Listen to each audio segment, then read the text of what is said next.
I'm Leanne Tran, psychologist who's worked with families whose kids don't fit the mould for almost 20 years. I've worked with children for decades, but I know parents are the real change makers when it comes to their kids. Having 3 kids of my own means I know it's not easy. Parent Like a Psychologist is all about simplifying how you support your kids with psychology information filtered through years of experience to take you from overwhelmed to confident. Come on in. Hey everyone, welcome back to another episode of Parent Like a Psychologist. Uh, Talking about sleep today.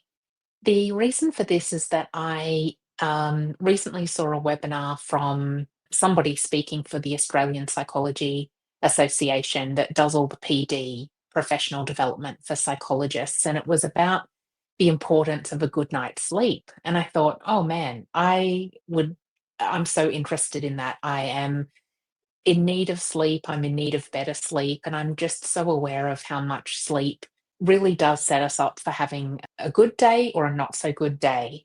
And I know that this is true for all parents, eh, well, all adults really, but particularly parents because kids interrupt our sleep from being a baby. And then kids who have sleeping difficulties continue to do so. And so not only does that mean our kids aren't getting a good night's sleep, but we are not getting a good night's sleep as parents. Their challenges are more difficult for us to deal with because we haven't had the sleep that we need. So yeah, if a child's not sleeping well, a parent's not sleeping well, and that's a big challenge for the family. Sleep difficulties are really common in kids who are neurodivergent, and I wanted to talk through a little bit about why that is today. So, and most excitingly, the reason I'm doing this is because I recently worked with Sharon Collin, who is from the Functional Family, and that's a support service for parents of ADHD children or where there's ADHD adults as well. And it's all about her membership and support for parents is all about being able to function well as a family when there's ADHD in the mix. And so I spoke with her members all about sleep. And then from there, had the idea that this is something that I would love to share more widely with parents. So I'm releasing that as a mini course for parents to do to understand sleep and the challenges that neurodivergent kids have, but particularly ones with ADHD, and then talk about some of the strategies that parents can put in place. I was interested to hear, I guess, that lots of what I was saying, which is very common for me to talk about with parents, was new to those parents. And I guess it's because when you go to seek help from somebody like a pediatrician or other professionals, there's only so much you can talk about in that time. So there was lots and lots of good, useful information that parents found helpful, and I'm so excited to be able to release that. And it's a really, really affordable price point for parents at $37. And my favorite part of it is that I have done a recording of some muscle relaxation so that you can use my relaxing voice to lull your kids into sleep at the end of the day if that's something that's going to be useful. Because I understand all too well that there are strategies that work, but sometimes it's the practical implementation of that that's really hard. And so, for example, we know our kids need quiet one-on-one time with us at bedtime, but who's going to do it? And if you've got more than one kid and there's only one parent at home, how do you divide yourself up between all of those tasks? So that's why I've chucked in a little bits of easy value add stuff so that I can be part of your team getting there, getting your kids to bed with you in the evening. So that you'll be able to find on the website, and yeah, coming soon. But for now, I wanted to talk today about how sleep's different in neurodivergent brains. And so through that, I'm going to go through what the typical sleep pattern is like, and then talk about how it's different kids, and particularly about ADHD, and talk about just really briefly some of the common, that's all of the stuff related to the brain and how it operates that affects sleep. But then there are some other triggers and things for problem sleep and things that you can do about it. And I'll just touch on that briefly because I guess I wanted the focus today to be around helping you understand the sleep and its impacts on your children so that you can, I guess, really wrap your head around why it would be so important to develop really solid sleeping routines and habits and strategies for your family. So I'm going to keep as much of the jargon out of it as well as possible. So they call it sleep architecture, which is really just about, the cycles of sleep and what happens when our brain goes to sleep. So that's what I'll start with. Um, I think so. How sleep works is that there are 4 stages of sleep, and these are the things that your kids go through and the different benefits of each of those stages of sleep. The first stage is light sleep. In this, we're kind of going from being awake to falling asleep. Your muscles relax, your heart rate slows down, and the phase only lasts a few minutes. So it's really that initial point. It is really easy to wake up from this stage. And if interrupted, your child might feel like they didn't sleep at all. Important to think about that in terms of the light sleep. It's easy to be woken up. So that's the time when you need everybody to kind of try and be quiet and calm. Then from there, stage 2 is the deeper light sleep, and that's where the body starts to prepare for deeper rest. So our brain activity slows down with some kind of bursts of energy, but the stage makes up about half of our sleep, and it helps us process emotions and memories and that kind of thing. The third phase is deep sleep. So you can see that we're getting deeper into being asleep as we go through these stages. Deep sleep is the most restorative phase. So that's where we get lots of our benefit from. During this stage is when growth hormones are released, and the immune system gets a boost, and there's lots of cognitive benefits as well. If you ask my child who is tall, he will say it's because he sleeps a lot. I don't know. I mean, I'm sure it's more than one factor, but sleep is good for growth and also things like weight management for adults randomly. So that's just a little one for parents in there. If you're not motivated enough to get your child to go to sleep, that could that could help. And so kids who don't get enough deep sleep can have trouble with feeling tired the next day, being irritable, and being really prone to getting sick as well. The last stage is REM sleep, and that's where dreaming happens. The brain is really active and it's processing emotions, solidifying learning, so things that we've done that day. Neurodivergent kids often have less REM sleep.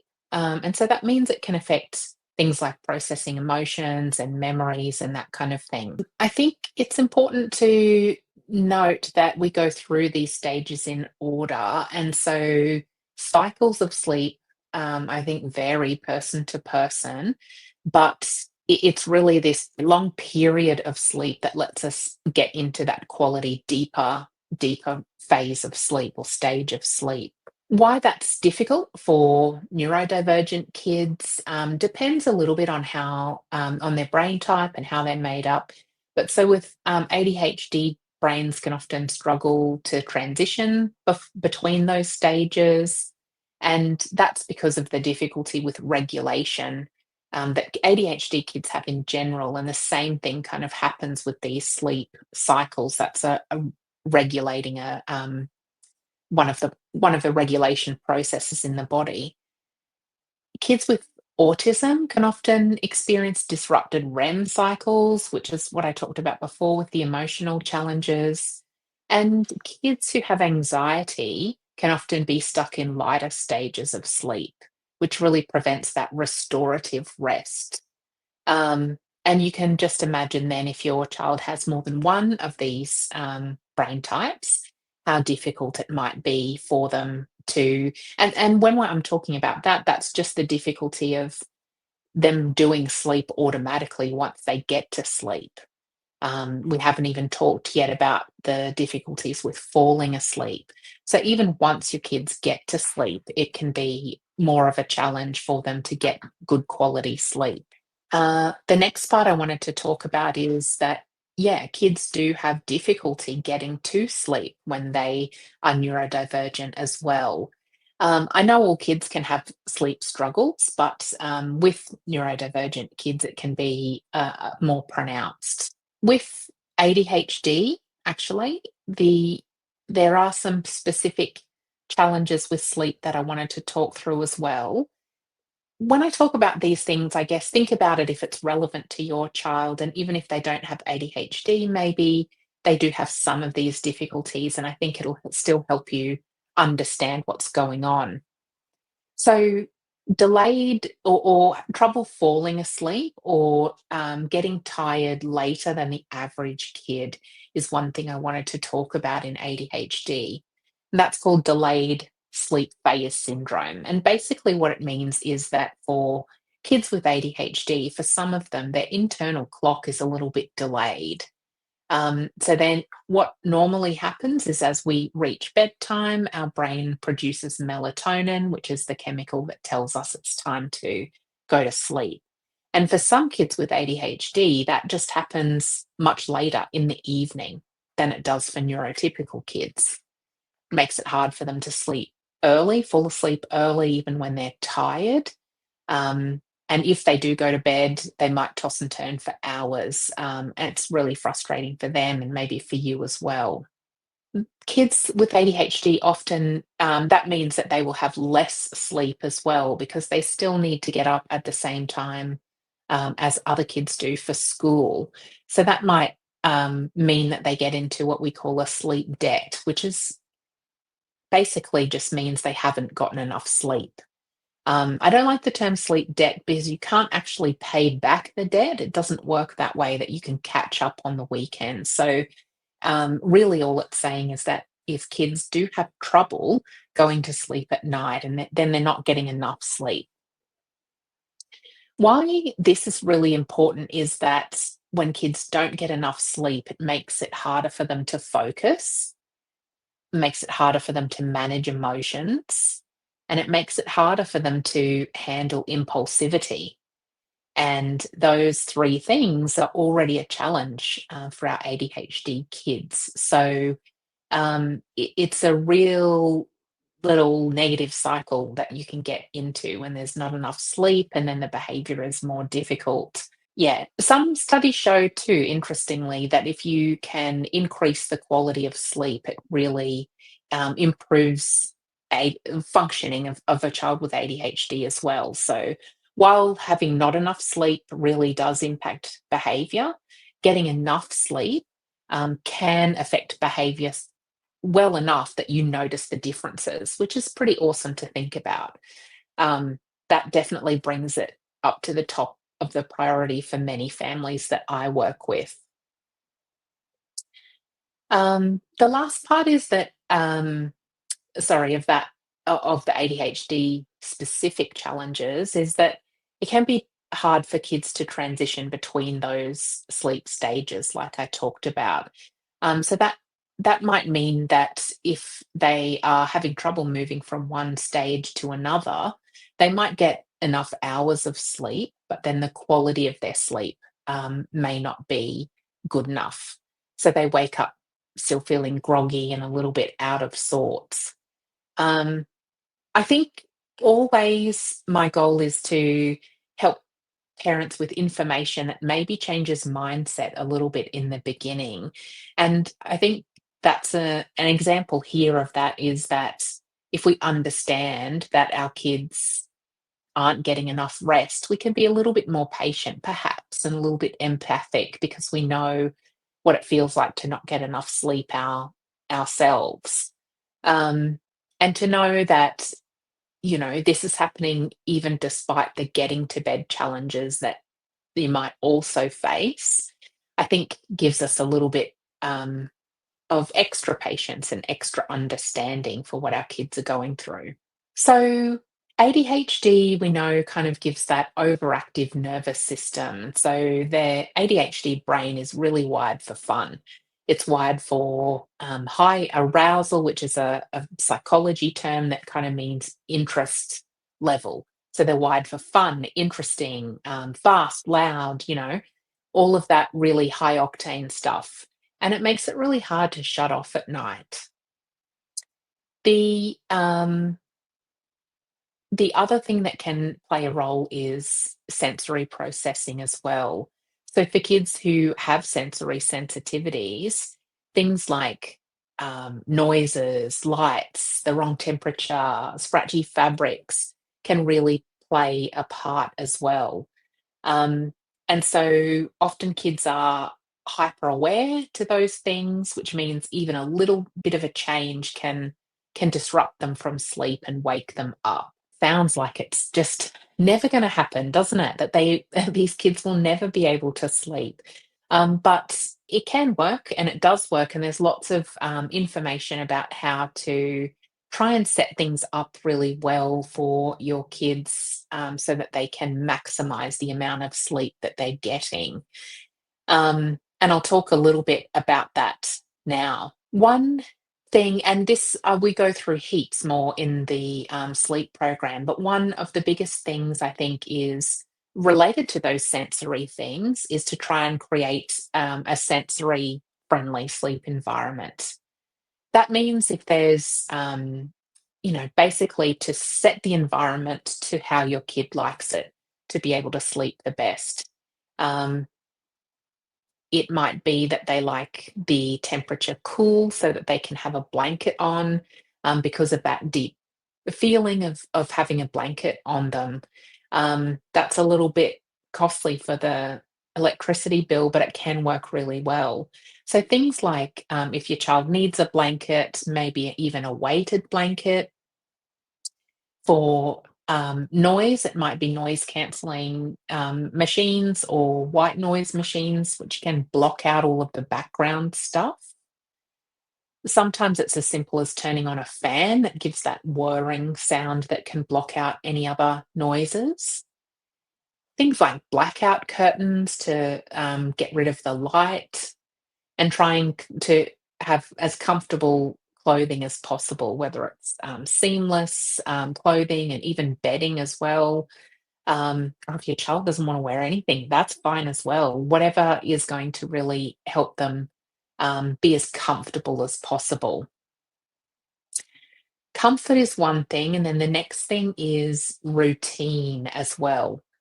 Um, Kids thrive on predictability, but that is true of us as humans in general, and particularly around sleep. And the reason for that is that it's all kind of hormone linked, and that's linked to the sun, basically, um, telling us what time to go to bed and telling us what time to get up in the morning. So, if you can be as consistent as possible with the routine, that's going to help your kids develop that internal clock that is really consistent as well. Having the same bedtime every day and the same wake time every morning is really important. And that's what will help get those hormone cycles and production really into line. There are some things that you can do to help with that, and one of them is sleep hygiene. That's something that you can find out about in the course as well, but it's basically trying to do all of the things at night that can create a good environment to promote sleep. And it's again linked to that time we want to get as many natural signals as possible to your child's brain that it's time to calm and wind down and go to sleep. So that means things like after dinner, maybe it's low noise for sure. So it's classical music or instrumental rather than anything fun. Sorry, ADHD brains. Also dimmed lights as well. So we're toning all of the stimulus down, the noise down, the lights down, having dimmed lights rather than big overhead lights that are bright really mimics that sunset thing that makes our brains kick into sleeping mode. And then its activity as well needs to be quiet and calm. So no more screens, no more, um, high octane games. It's more about maybe quiet activities like bedtime stories or reading or puzzles, maybe even coloring in or craft. Um, I'd probably say coloring in, but not craft because it's a little bit more repetitive and less creative, and you really want to start winding things down. You can talk to your pediatrician or GP about thinking about melatonin if your child really seems to be going to sleep way too late, particularly if they're spending a long time in their bed before they fall asleep. Melatonin is really just about getting your kid to sleep. It doesn't help them stay asleep, but it can really help while you're doing all the hard work of putting these routines in place to have a bit of a hormonal helping hand, so that you can do it for consistently for a couple of weeks until the routine's working and then you can fade it back. Other things you can do for help is to think about either using a sleep diary or a tracking app to work out patterns. If you if you feel like sometimes the routine's going well and then something changes and it doesn't work, keeping notes about what happened on the days when it didn't work well and also on the days when it worked really well can be so helpful. So that then when you see a psychologist or a pediatrician to talk about it, you've got some information about the patterns there. So this has been a lot, I feel like, but to summarize, we've kind of talked about the stages of sleep and why sometimes neurodivergent kids have difficulties flowing through those stages. We talked about some particular challenges with ADHD and sleep. And then we talked about how the the things that you can do to help is try to manage the sensory stuff. So you create a really good environment and you try and create a really good routine as well. The pediatricians can help with the medication side of things. Psychologists can help with lots of the sleep hygiene side of things, as well as lots of the behavioural challenges that might come along with this, because sometimes kids don't want to go to sleep, and all of that can be a challenge. And if you feel like that is something that you really need some help with, um, check out the sleep program, which goes through all of this stuff in detail. Um, and what I talk about really is some ways that how you can do all of that sleep hygiene, and then what to do also if your child, from the behavioral side of things, I mean, so how to really encourage it, how to put the routine into place.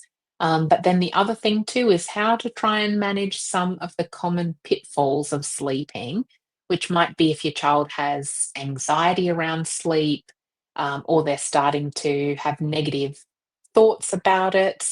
I've got some strategies in there for how you can talk to them about shifting their own mindset, and also some ways that you can help them relax and calm before bedtime, because that's another winning strategy also. How to try to quiet that overactive mind and regulate the body so that kids are nice and calm, and sleep just kind of comes and grabs them and takes them away, and they drift off. So I'm really, really excited about sleep, because it makes a big difference to so many families. I will be talking a little bit more about the bedtime battles in a future episode, because this is one part of it, getting the routine and everything going well. But what do you do when things go pear-shaped is another episode all on its own. So I really hope that you got some information that helps you understand sleep today, and that then you can join me next time to have a think about, maybe understanding what's going on for your child in particular when they have trouble, and putting in place some strategies that will really help you out. Thanks for listening to this episode of Parent Like a Psychologist. If you found it helpful, please share on Instagram so other parents can benefit too, and tag me at Leanne Tran Psychology so that I can say a big thank you. Head over to leannetran.com.au to join the village for bite-sized psychology tips straight to your inbox. I really hope this podcast has brought a new perspective and you a step closer towards a calm parent and a thriving child. Have a delightful day.